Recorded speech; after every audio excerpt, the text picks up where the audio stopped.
So if you guys are okay, we're going to jump into the F&B section, if you guys are good with that.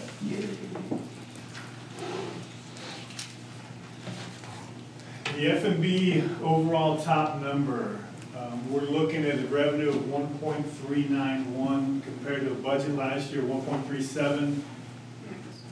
Forecasted this year coming to about 784, and let's just talk about the elephant in the room.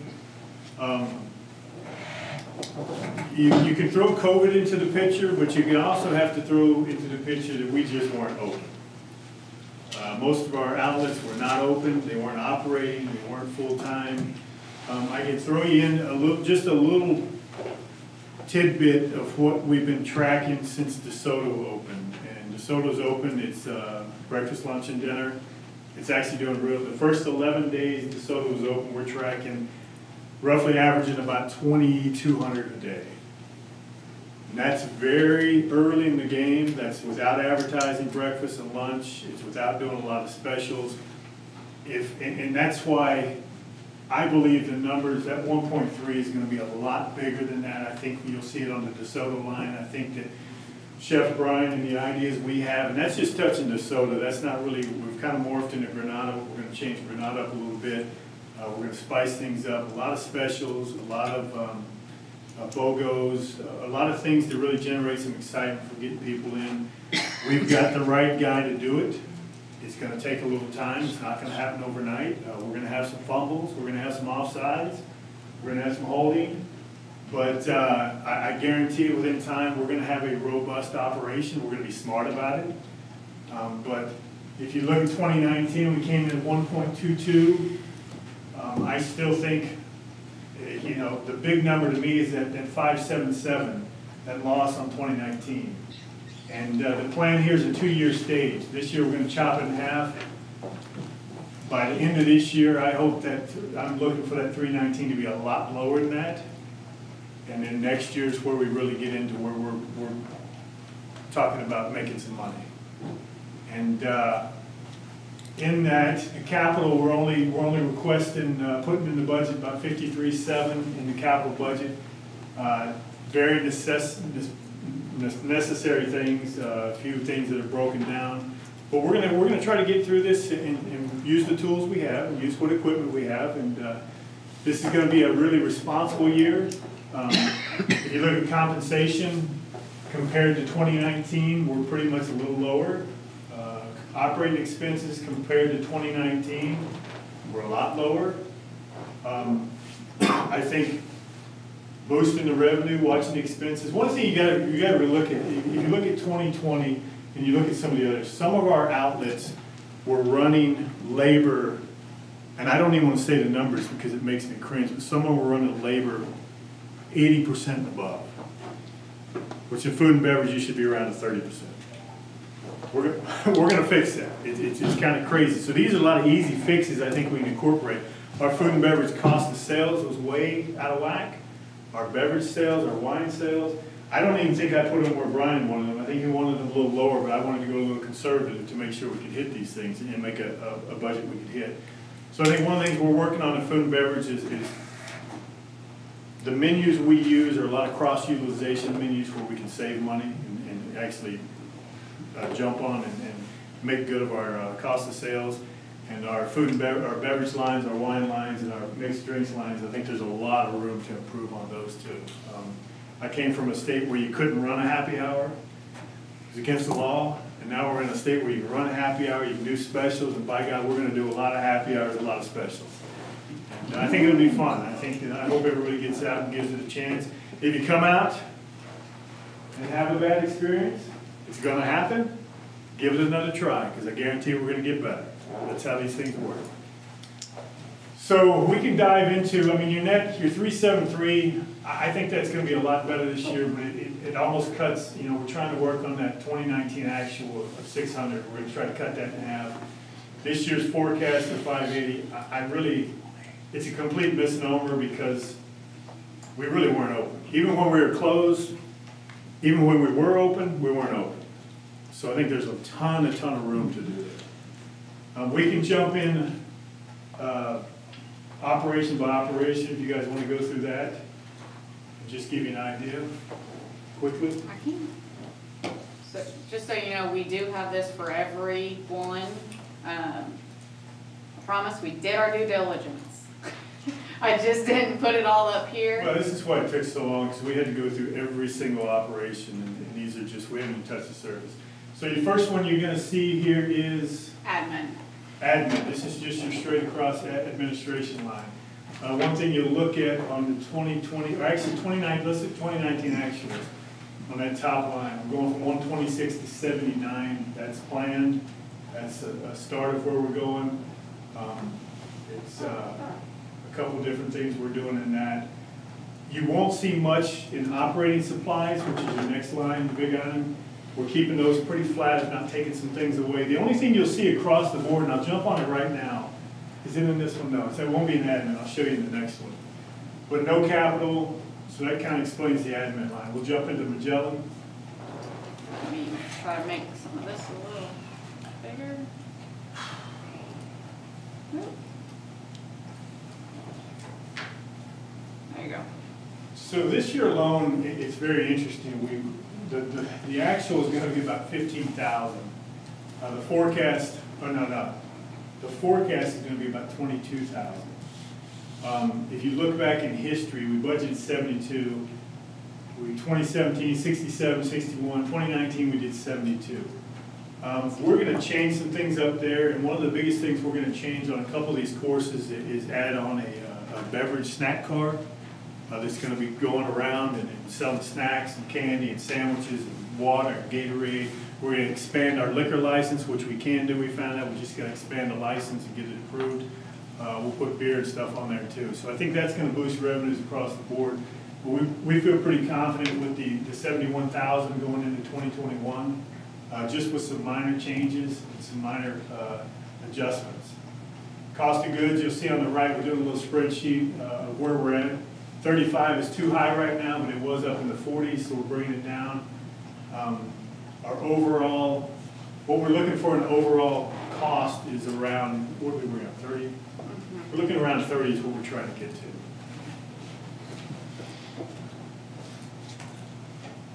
34. So 34, so we're high there. I think there's room to work, and that's a good thing when you're looking at the budget, when I look at the budget, because it's a good thing to keep working for. If you go down to operations, you won't see much there. We pretty much take a lot of, the line item you will see here is this new line number 27, maintenance of buildings and the auto trucks. What they've done, you'll see this repeatedly on all the budgets. They've taken this line item out of maintenance and they put it in here. Basically what he did was took an average of what he was spending on each building. He's got a big spreadsheet, and he actually put it into a line item now. And it'll be in each operation instead of farming it out into his. So when you look at his budget, you'll see a big hole. It's because it's in here now. So it actually offsets, but it's more of an ownership here to the buildings actually own it now. And then the autos will also be another line. The fleet has been farmed out to each individual department as well. So instead of fleet, you're going to see a big reduction, and it'll be in each line items. So you see the 21.5, you basically, on that bottom line, if you go from 19 where you're 18 at 21, the bump right there is the $4,200. And $2,500 non-capital. We need some equipment in there that's non-capital. So Balboa. Balboa is an interesting, and this is just the bar, if you will, downstairs area. I think we got a lot of work, a lot of improvement we can do there to spice up some activities, spice up the food. We're looking to conservatively trying to run about 172,000. This year we're forecast to do about 115. I think we'll actually do more than that this year because we've got some better numbers coming in. So if you look at history, you know, we're right in the wheelhouse, but we need to put a little high because that's what we need to shoot for. Wages or cost of goods are still coming in. We're trying to bring those down a little bit, but compared to a year like 2019, we're way lower, and that's where we should be. Cost of sales in those years was pretty astronomical.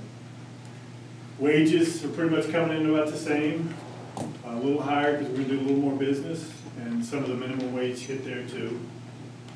Your operating supplies, the only big jump you'll see here is you'll see a 6,000 on line 37, maintenance of buildings. And that will be the difference down at the bottom you'll see. Everything else is pretty much in line. If you look at like a 2019, 61,000 or 70,000 there. Now I believe there's some computer expenses in there too, correct? Yes, so you've actually got computer hardware and software that is now being allocated, along with building maintenance and equipment. And I wanna say there's one other one, but it may not be on this one. I don't think it's on this one. Yeah. So let's go to Ponce.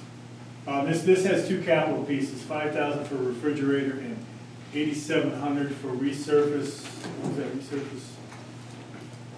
Hang on. Resurface the ST. Oh, that's half the parking lot, so the cost is 17, half goes to here and half goes to the other. So those are the only capital we put in there. Did I hear, and you know how that works, that we will be utilizing the walk-in refrigerators at the Balboa upstairs facility to stage food? One of our plans is for food, and Brian, I think that's one of our plans going forward. We want to order a little more bulk operations, which is going to affect our cost of sales, and use that as a staging area. And one of the reasons for the van and the switch, Lloyd, is to use that van. We can bulk order there, they can drop at one spot, we can have a guy deliver out. And right now, we've got trucks stopping everywhere, and it's And one of the reasons is, and I shouldn't say this, but it's theft. I mean, if we control it in one location, we control it, and we send it out to you. If he comes over and says, I need 3 cases of Bud Light and 2 boxes of burger patties, we know exactly what we've given them.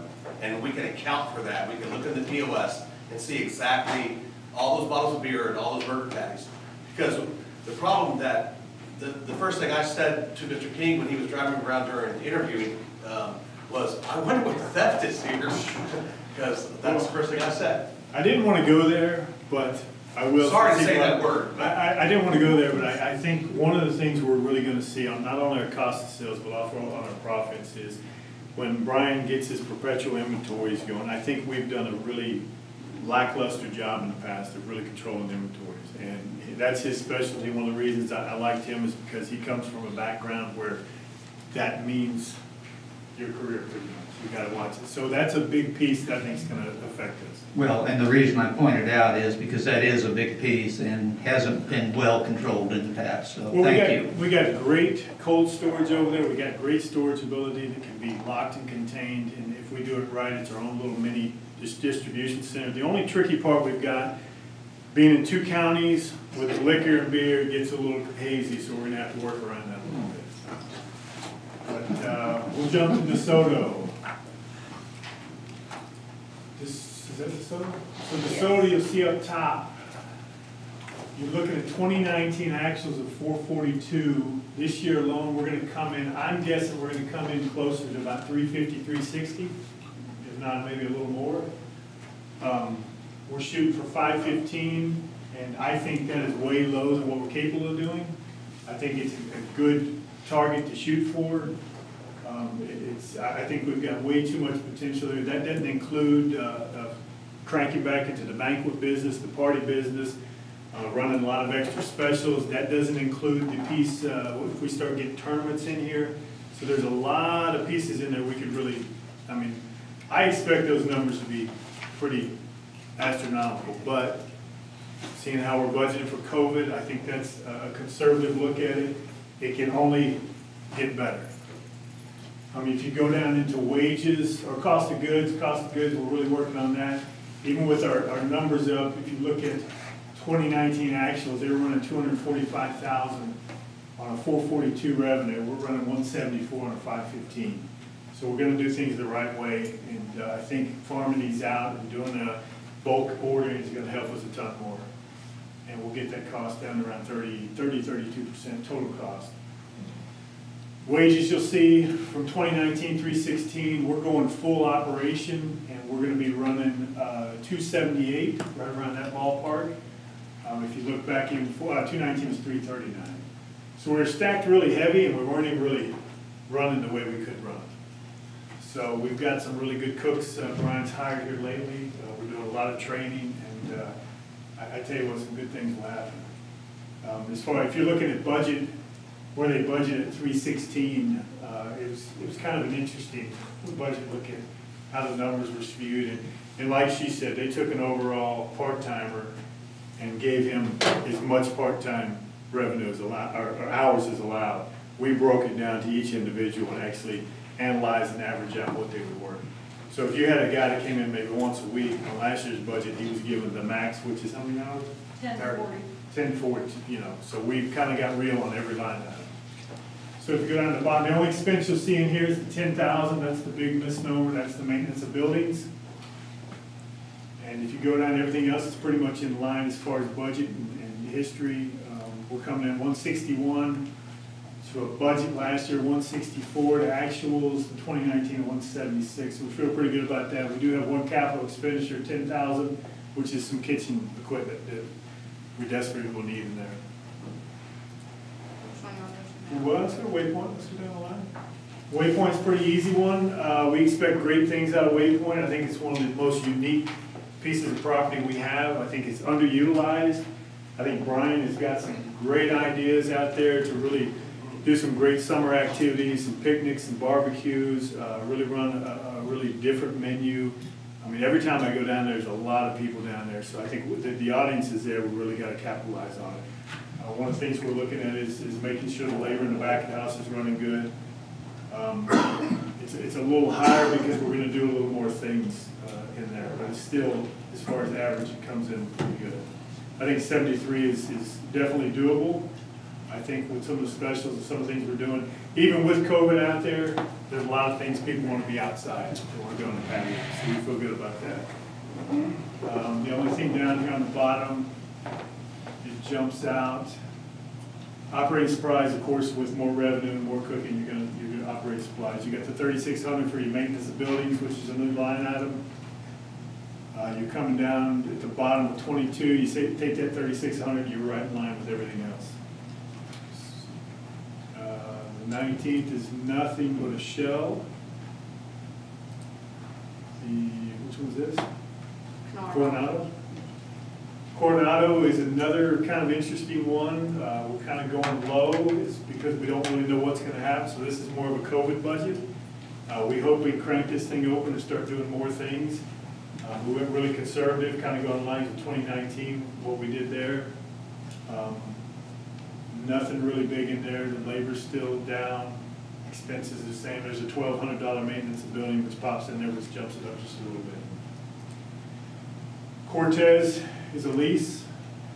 We do need a $10,000 capital for some kitchen equipment in there that's gone down. I believe it's the refrigerator, kitchen fryer or something. Oven, something went down that they're asking for. And also some outdoor furniture, which is non-capital. That's at $5,000 up there. Coronado. This is pretty much what you see is what you get. Not much happening here. The only big jump out is the $3,600 for the maintenance of buildings, which jumps that up from running in 2019 of $8,800. We jumped up to $12,800. We did put $5,000. That needs one other piece of equipment there for the back of the house kitchen. Isabella. We've got really, really high hopes in Isabella. We just took that back. Isabella's really doing a strong lunch. We're doing a really good breakfast.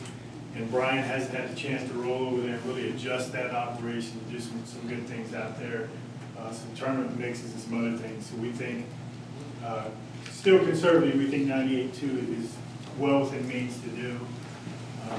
I think this year alone, we would probably be, without COVID, we'd probably be, and we just took it over halfway through the year.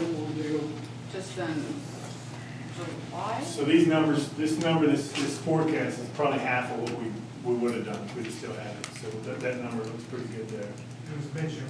Mid-June? Yeah. So, other than that, everything looks good on that.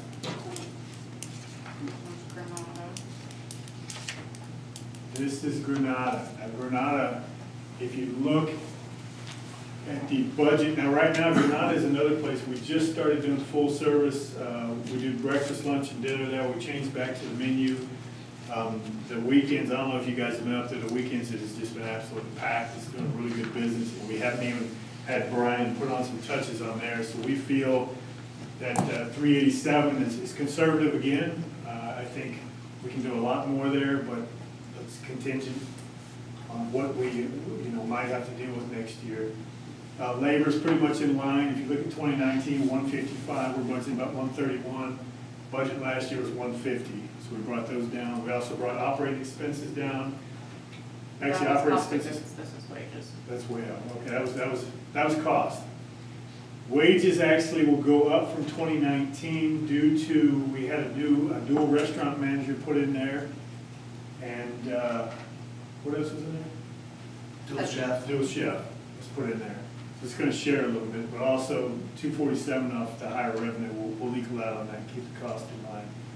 It's kinda in line with the 2018 numbers, but that's something we'll keep watching and see if we can improve any way we can on that. The only big item is maintenance of building. You'll see 6,000 on that. Everything else flows in line. Some a little bit higher electrical, gas, bank charges, some of that stuff jumps up, but their overall expenses, 76,766.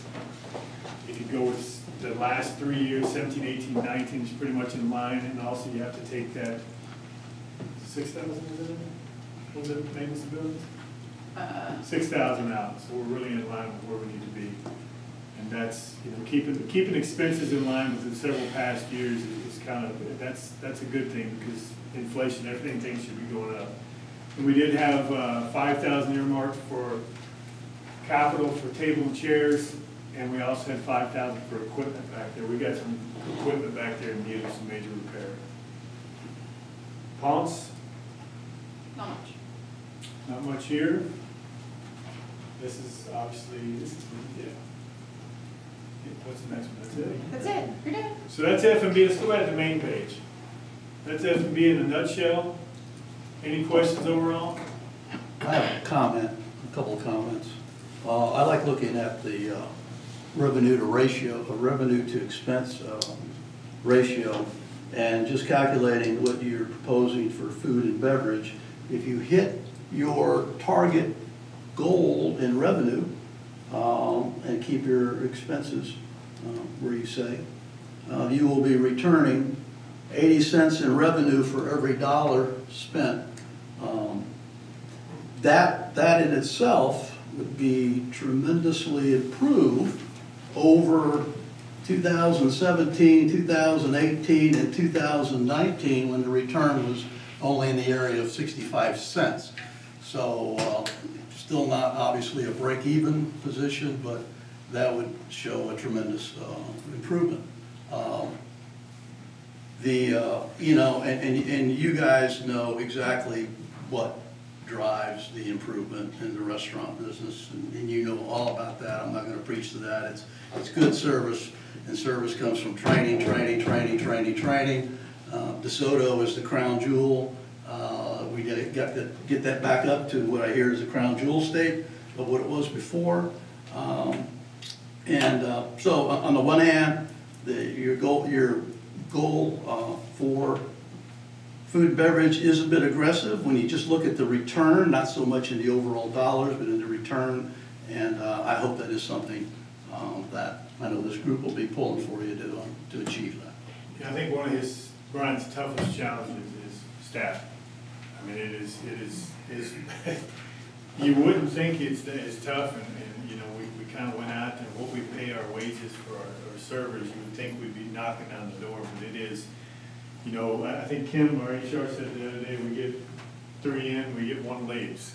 It's a revolving door. So I think that if we can get a handle on that, and you're exactly right, you're only as good as your service, and I won't go to certain places because of the service.